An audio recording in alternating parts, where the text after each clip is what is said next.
Next up at UFC Vegas 79, we have Mizuki Inui taking on Hannah Goldie. Mizuki is 14-6 overall, 3-2 in her last 5. She is coming back after 3 years away and a rebuilt ACL. She's taking on Hannah Goldie. Only 6-3 in her career, 2-3 in her last 5. She's coming back after a Molly McCann knockout and about a year away.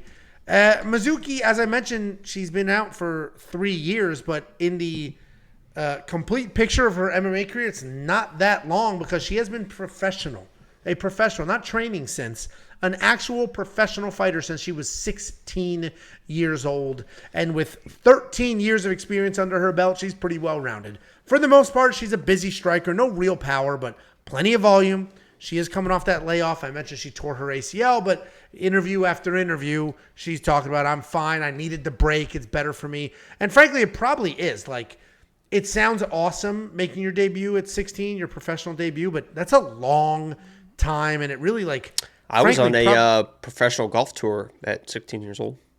The Mountain Dew Junior Tour. Yeah, the pay-to-play Mountain Dew Tour is not a professional. It was invite only, and I nearly got kicked off. Honestly, I almost got kicked off the tour. I was like, happy to go more. For your skill set or for literally, if you antics? shot over 100 in back-to-back tournaments, that you got kicked off the tour, and I almost I really tightened that thing in that second round because my mom's giving me that look like, you better fucking.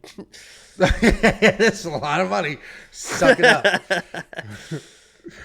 But so Mizuki, that time off might have been great for her because you make your professional debut at 16 years old. Sounds great, but it could stunt your progress as a fighter if you're immediately fighting at a certain level when those years should have been dedicated to just getting better. So anyway, she says she likes the layoff.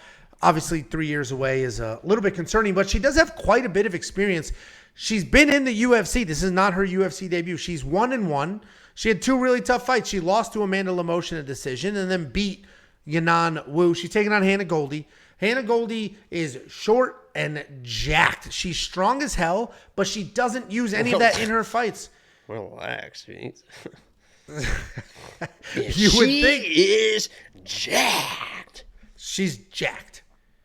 And you would think that based off of her just like build, she would come forward, bully you to the cage, rip you to the ground, and none of that. She's not a physical fighter at all. She's going to come forward, plenty of volume, mostly a striker. She does have some submission wins and submissions under her belt, but she's mostly a striker and she's very busy. She's going to dance around, stay in your face, and just pitter patter. You expect her to be powerful, and I'm sure she's strong when you're in there, but she's not cracking anybody and making stuff happening. She's coming off that knockout loss, as I mentioned, to Molly McCann. It's been about a year. This is a sloppy fight. The fact that Mizuki is a 3-1 favorite, I get it if like you zoom out and you look at their records and their experience and all that. I get it there, right? Like, oh, Mizuki went to distance with Amanda Lemos, and she's got. But if you zoom in, it's like she's been gone for 3 years. And even when she was fighting, not dangerous at all. Just not dangerous. No real power. No, just busy striker. And even in her interviews talking about this fight, she's like, I'm not going to be the more powerful striker. Hannah Goldie's not a powerful striker. So I think Mizuki's going to win just because of experience. And she should, be the more well-rounded fighter. And I think Hannah Goldie, I think she's just sort of parlaying this into her other career, which I imagine is doing pretty well for her. So, Mizuki's going to be the pick. I do have her in. What I've started doing is making a lot of 2-fighter parlays, and I keep my super confident ones together. I keep the sketchy ones together, and I've had a good amount of success doing that. I've got Mizuki in like a middle of the road. I'm not crazy confident in her, but I'm confident enough that I think something should happen. So she's going to be the pick, but honestly, I think the odds are a bit wide. Seems a little crazy. -320 for somebody who's been out 3 years. What do you think, Jakey boy?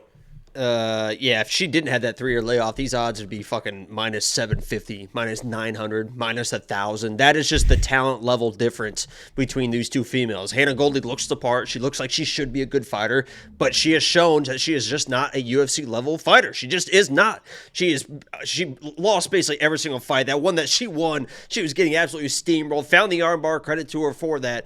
But she just is not very good in the striking. Can get out wrestled. The biggest question mark is going to be she is trying to come down to 115. I feel like that's going to be rough for her. I feel like that's going to be pretty rough for her. And I feel like she wants to do that to try and use her big physicality. But the issue is, against a girl like Mizuki, you can't push her around. In that fight against Lemos, she was pushing Lemos around. She got dropped, stayed safe on the ground. She actually excels on the ground. So when you see she's not dangerous, I agree in the hands she's not very dangerous. But she excels in the grappling. You saw as soon as she got knocked down, very, very active guard. I believe that Hannah Goldie is going to come in and think that she can wrestle this girl and out-muscle this girl. And she's got another thing coming. This is a girl that's very, very talented. Has already fought really high-level people. A decision against Alexa Grasso on the regional scene. A split decision versus Werner Janarobi, who's a big, big wrestler. So she's been there. That's just not her name. I'm the one who butchers names. Werner Janarobi. You said Werner John. Whatever. Go ahead. That's not what you said. Go ahead. I would never. First of all, Verna is my girl. I would never fucking disrespect Verna. That is my girl. So she's been. I mean, she has been around. She's had that, and she was at. People mentioned in the chat. She was at Ray Longo. I mean, she had Aljo in her corner during her first couple UFC fights. Now she's in Thailand, has been everyone loves Shevchenko. Oh my God, Shevchenko,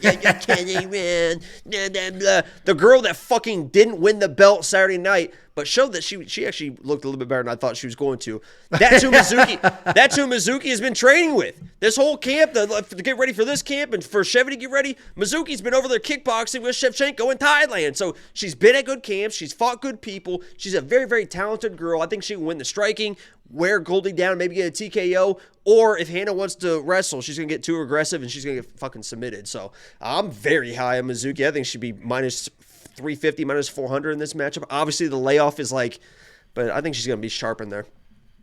Yeah, I don't think the layoff is as dramatic as it was for Alex Reyes last week. I mean, that was the most obvious fade. I mean, he was eating some shots. Time. I mean, that's what somebody tough, said too. But... Well, that's what somebody said in my in the live chat too. They're like, "Damn, maybe Dominic needs to take 6 years off to fucking save his chin because he was eating the fucking crazy shots."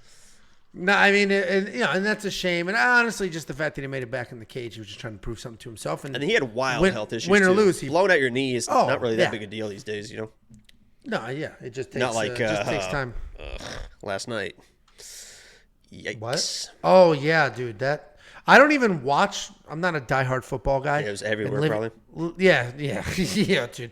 You know what's shocking that there's not more of that. That's just such a perfect timing thing because his leg had to be planted right when the hit. Yeah, full planted right when it hit, and yeah, it's a tough situation. He's a good guy too. It is gross. But anyway, so are you going to spend the $9,200 on Mizuki? You think she's going to win by finish and she's worth that money, or no? I think she's gonna submit Hannah Goldie. Hannah Goldie's probably gonna fade in this fight hard with that weight cut. I mean, Mizuki stays in your face, man. I mean. She didn't give a fuck about Amanda Lemos. I'll tell you that. She was in her face the entire time, man. Yeah. Yeah, I mean, I do think this will go a decision. I do not think she's nearly as dangerous as you do. But I get where you're coming from, and I get the resume looks good on paper. I just, let's put it this way. I did not take the over 2.5 and parlay it in, I thought about it, but I didn't. But I do think the over 2.5 hits because I don't think either one of them are very dangerous. But didn't do anything with it. You're going to find out when this hits the ground. It's going to be.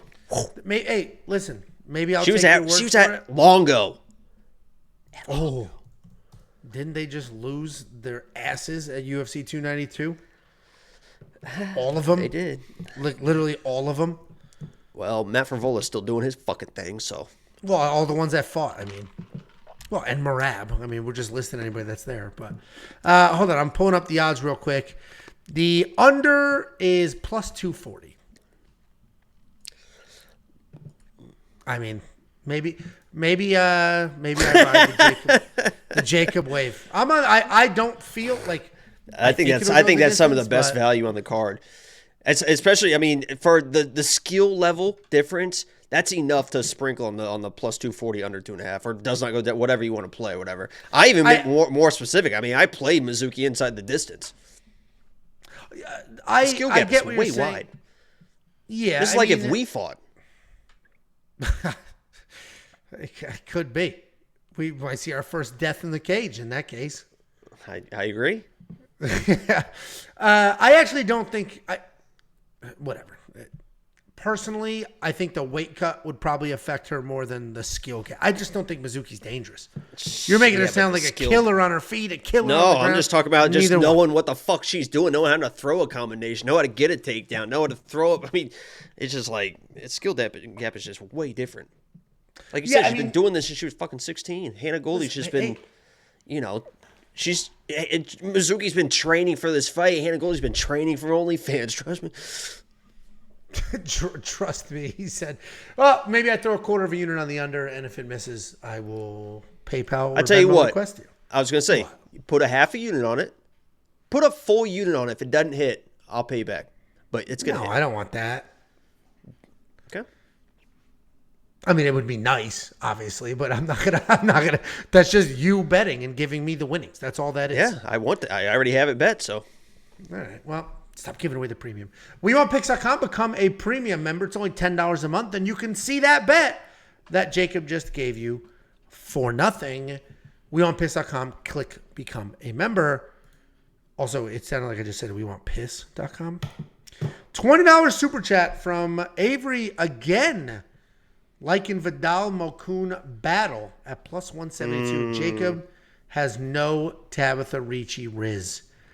His Amanda Ribas Riz is much better than his Tabitha Ricci Riz. Tabitha Ricci put me in her fucking Instagram story. So did Amanda Ribas. And she put me in a post as well. Yeah, look at the glowing. And. So, it's not a big deal. But I did wish her happy birthday a few weeks ago, and she did not respond. And that still kind of eats at me. Not a thank you, not even a like. Cold as ice. Well, thank you for the $20 super chat. I do agree that's probably a pretty solid parlay, and we'll get to those fights.